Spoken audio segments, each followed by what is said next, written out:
Hi, it's Dr. Quinn again. Last time we were talking about subluxation as one of the types of reasons you can have back pain. Today we're going to talk about disc. What we're really talking about when we talk disc is intervertebral disc.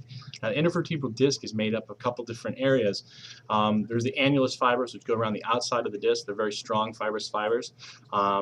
And then there's the inside, which is called the nucleus pulposa, and it's like a gel-like material.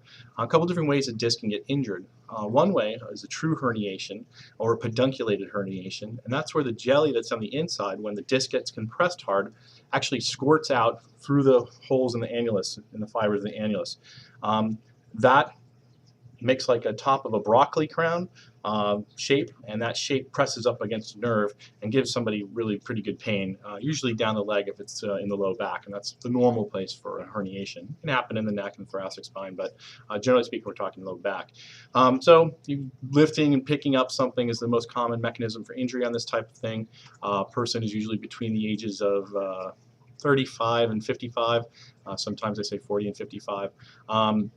You feel a pop, that disc gets blown, immediately that leg starts feeling altered sensation, pain, and that's a normal disc injury. The other type of disc injury we can have is what's called a disc bulge, and that's when the disc gets compressed, but instead of squirting the nucleus pulposa out, the whole thing becomes compressed. It's like if you had a burger, big juicy burger, cooking up in a pan, and then you mashed that burger down really hard.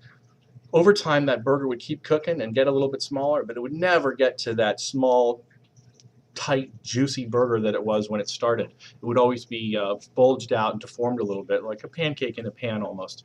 That type of problem is, it's not like it's a worse problem or better problem, it's just different in the sense that it doesn't resolve itself.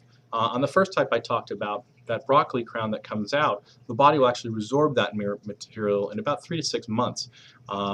With the second type, the bulge, since no material is missing from the disc, the body does not resorb the material. Either one of these can put pressure on the nerve. The definitive test is an MRI. We might be able to tell that somebody has a decreased disc size with an X-ray, but we can't actually make the diagnosis unless we have an MRI. So that's how disc works. Again, the symptoms are usually pain down the legs. If you have any pain going into the groin area or any altered functions in that area, that is considered a medical emergency. Please call 911. We'll talk to you soon. Thank you.